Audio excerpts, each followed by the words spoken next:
নমস্কার বন্ধুরা, শীত যাবার মুখে ঠিক দেখো কেমন ঘন কুয়াশা এসেছে। আজকে প্রচুর কুয়াশা এসেছে, আর যত বেলা বাড়ছে কুয়াশাটা যেন আরও বেড়ে যাচ্ছে। ভোরের দিকে নাকি এতটা কুয়াশাও ছিল না। তো যাই হোক, কুয়াশা নিয়ে আর কি করব, সকাল সকাল আজকে উঠে পড়েছি, কারণ আজ না কদিন ধরেই আমাদেরকে অনেকটা সকাল সকালে উঠতে হচ্ছে, যেহেতু বাড়িতে কাজ হচ্ছে। তো যার কারণে সকাল সকাল উঠে কাজগুলো মিটিয়ে নিতে হচ্ছে, নিজেদের নিত্যদিনের কাজ। আগে যেমন প্রত্যেক দিন রাত্রিরে খাওয়া দাওয়ার পর বাসন মেজেই ঘুমাতাম, কিন্তু এখন আর সেটা হয় না, কারণ এখন তো জল থাকে না, কলও নেই। তো যার কারণে সকালবেলা উঠেই আগে ঘুম থেকে উঠেই বাসন মাজতে যেতে হয় পুকুর পাড়ে। তো যার কারণে কাজটা যেন একটু বেড়ে গেছে। তো আর এদিকে মিস্ত্রি দাদারা প্রায় 8:30টার মধ্যেই চলে আসছে, তো যার কারণে সকালের কাজগুলো সব মিটিয়ে নিতে হচ্ছে। তো বাড়িতে রাজমিস্ত্রির কাজ হলে কী হারে যে পরিশ্রম হয়, তো সেটা সকলের বাড়িতে যখন হয় সেটা সবাই জানে। তার এদিকে দেখো, এখন তো আমাদের ওপর ঘরে যেহেতু শোয়া হয়, তো এখন ওপরে বিছানাপত্রগুলো গুছিয়ে নিচ্ছি, কারণ এরপর যখন আমি নিচে চলে যাব আর সারাদিন আমি আর ওপরে আসি না, কারণ নিচেতেই সব কিছু, আর ওপরে আর আসাও হয় না।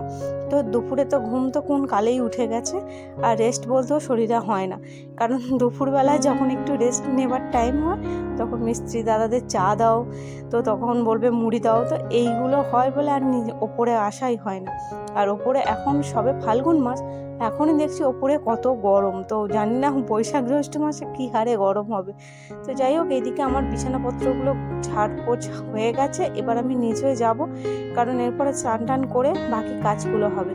তো মেঘলা মেঘলা ওয়েদার হয়ে যাচ্ছে, আবার ওইদিকে কুয়াশাও আছে, আবার সঙ্গে দেখাচ্ছে বৃষ্টি, কিন্তু কি করব, মাথায় হাত পড়ে যাচ্ছে, যেহেতু আমাদের বাড়িতে কাজ হচ্ছে। আর এই সময় যদি বৃষ্টি হয়, আমাদের কলম ওঠার জন্য ভিত খোলা হয়ে গেছে, এই সময় যদি বৃষ্টি হয় কি হবে বলো তো? আমরা তো চিন্তা করে করে পাগল হয়ে যাচ্ছি। আবার রাত্রির থেকেই মেঘ ধরেছিল, তাই ভগবানকে বলছি দুদিন একটু থামিয়ে দাও, যেন আমাদের এই পরিস্থিতিটা যেন সামলে নাও।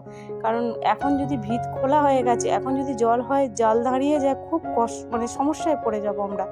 তো আজকে আমাদের ভিতের যে ঢালাইটা হবে আর কি, কলমটা, সেইটার ঢালাই হবে। টোটাল আমাদের মোটামুটি 6টার মতো কলম হবে। তো আজকে মিস্ত্রি দাদারা কটা ঢালাই করে কি জানি, ঠিক বলতে পারবো না, ঢালাই হলেই বলতে পারবো। তো এই যে দেখো, এখন আমাদের কলম মোটামুটি খোলা কমপ্লিট হয়েছে, 3টের মতো খুলেছে আজকে, বাকি 3টে খোলেনি একটু অসুবিধার জন্য। আর এই যে 3টে খুলে দেখো, এখানে রড ইট সব রেডি করে ফেলেছে, এরপর ঢালাই কমপ্লিট হবে। তো 3টে করবে, 3টে একদিন পর করবে। তো এখানে এই যে এইটাই হচ্ছে আমাদের মিস্ত্রি দাদা, এনার ইন্ডাকশানে সব কিছুটা রেডি হচ্ছে। আর এই যে চাতালটা দেখতে পাচ্ছ, এটা আমাদের রান্নাঘর যেটা ছিল, তো ওখানে একটা হবে। তো আমাদের যেহেতু বাথরুমের পাইপ ওটা দিয়ে গেছে, তো যার কারণে একটু সমস্যার জন্য ওটা চিন্তা ভাবনা করে ওটা কিভাবে কি করা যায়, তো যার কারণে ওটা 2-1 দিন পর করবে। তো ওটা যার কারণে এখন চিন্তা ভাবনা চলছে।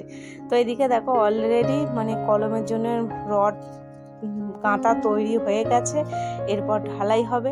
তো মিস্ত্রি দাদারা খুব ইয়ার্কি করছে যে এবার ঢালাই হবে, দক্ষিণা নিয়ে আসো, যে ঢালাই করবে তার উপর এত টাকা চাঁদা পড়বে, দক্ষিণা পড়বে, এই আর কি, যেটা সব বাড়িতে যেমন মিস্ত্রি দাদারা ইয়ার্কি করে, তো সেটাই হচ্ছে। আর এখানে 4-5টা মিস্ত্রি দাদারা কাজ করছে, আর এই যে এখানে মাল মশলা তৈরি করা হচ্ছে, এরপর এক এক করে ঢালা হবে। আর আমরা খাওয়া দাওয়া করে এখন বসে বসে শুধু দেখছি, কারণ এখন আমরা ঘর বন্দি, বাইরের কোনো কাজও নেই, আর বাইরে বেরোতেও পারছি না, কারণ চারিদিকটা আমাদের খোলা হয়ে গেছে, পুরো উঠোনটাই দেখাও গর্ত গর্ত গর্ত, কোথাও বেরোতে পারছি না, ঘরের মধ্যে সব কিছুটাই করতে হচ্ছে। তো কোনো রকম যেতে হচ্ছে ঘাটে, যতটুকু যাওয়ার ওই আস্তে আস্তে এক পাক করে বেরিয়ে যে কাজ মিটিয়ে আবার চলে আসতে হচ্ছে, এছাড়া আর কোনো রাস্তাই নেই। আর সব শখের গাছগুলোকে এক এক করে কেটে ফেলেছি, জানো তো। আর এই টগর গাছটাই বাকি ছিল, এটাও আজকে কেটে ফেলতে হবে।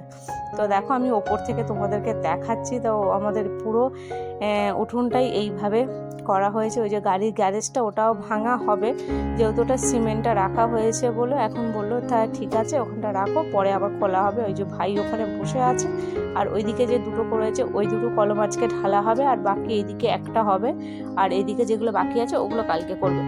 তো পুরোপুরিটা তোমাদের সাথে যতটা পারবো শেয়ার করব। তো এখন পরিস্থিতি কাজের মধ্যে থাকছি বলে, খুব চাপের মধ্যে আছি বলে হয়তো ব্লগ রোজের দিতে পারবো কি না জানি না। তো যতটুকু পারবো তোমাদের সাথে আমার বাড়িটা শেয়ার করতে থাকবো, আশা করি তোমাদের সকলে ভালো লাগবে।